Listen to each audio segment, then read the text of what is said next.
You guys have gone down the path of raising capital for your business. How much money have you raised to date? Yeah. So first of all, I always tell people I don't necessarily love raising money. So I think that because you dilute. Yeah, exactly. Your percentage. Exactly. So unless you're really going for massive outcomes, then that's the reason why we had to raise is because we wanted the fast growth. Yes. And to fuel that growth alongside building a factory that was, again, we got debt funded by the government. We needed to support the growth to be able to push the factory to keep moving and keep people employed, right?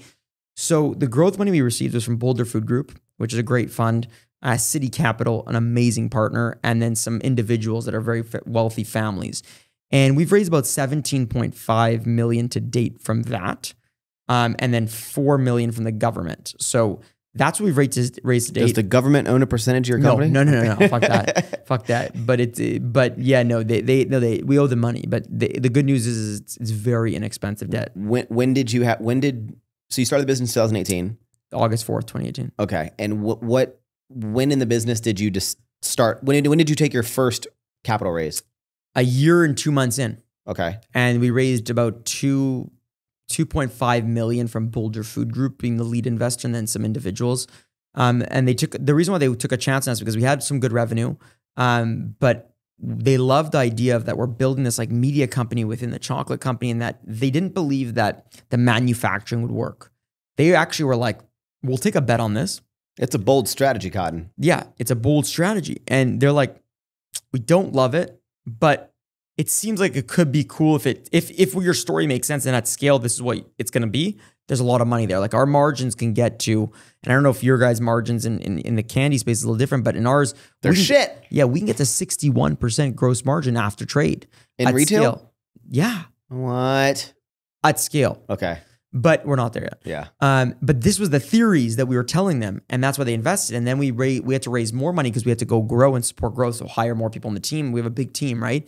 And then we raised a second round at 4.5 million, and then we did a round last year with City Capital leading it, SIDDHI. They're amazing for operations. They're very focused on operational excellence, and we raised 10 million from them. So.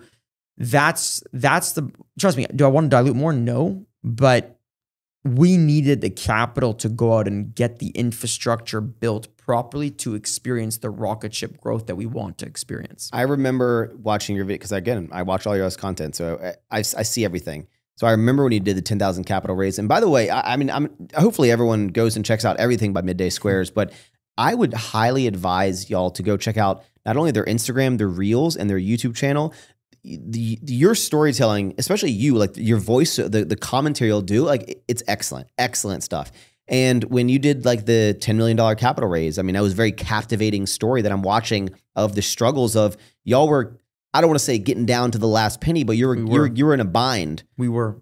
And you like really needed this money, and then you raise, I guess there's pros and cons to raising money versus bootstrapping, right? If you're going for the fast growth, or you've kind of grown too fast and you need to maintain it, you have to raise capital. Is it something that you're going to continue to want to raise, or do you have like, hey, once we get to 20 million, like we got to cap it there? Or is it because I know some brands that have raised $160 million and they're a big brand, but the owners own like 4% of their company and the investors own everything. And you essentially you have to get a $1 billion exit, and you're going to get a pretty payout, but like you have to get that massive exit. Yeah, no, dude, you're right. We don't want to continue to raise, to be honest with you. And I think we're going to do one more big one. So like probably a $30 million raise. And yeah, in about 12 to 18 months. And the goal for that is to get us to this margin that we just discussed before. Well, because the more money you raise, you're able to lower it. So you're able to start making more money as you take on more money. Yes. And then when we have more cash printing in, it's like, let's say we're doing 100 million and you have a 60% gross margin, you're bringing 60 back to the company. And then obviously has to go through a bunch of expenses and all that shit. But that's a lot of fucking money. Yes. And then your company is worth a lot because you're profitable, you're driving tremendous growth, and you have your infrastructure built. So like, that's the raise that we're doing next. It's the last one I'd like to do. other than if we want to take the company public. And what I mean by that is in Canada, the version of the New York Stock Exchange, we have the TSX, and we presented them actually 2 days ago.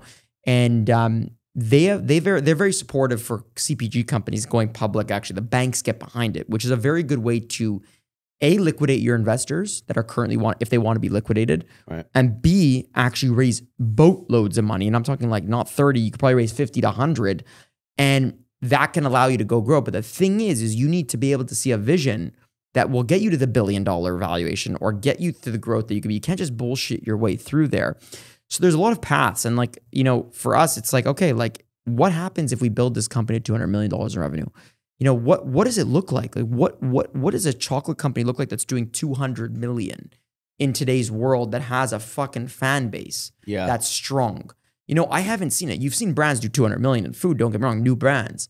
But do they have really fan bases, or they're just commodity based and people are buying them and all that stuff? Or Kellogg's buys them and then pumps them up to 300 million. When I think of huge brands that are doing massive numbers, like what I think of is like a vitamin water had 50 Cent as the face, but again, that's not the same thing. It's not the same thing. What is going on, guys? I am Max Tuning, your host. I hope you enjoyed this little clip. If you want to see the full, magical, lovely episode, just click the link down in the description or search Don't Be Sour on your favorite podcast streaming service. And remember, thank you for tuning in.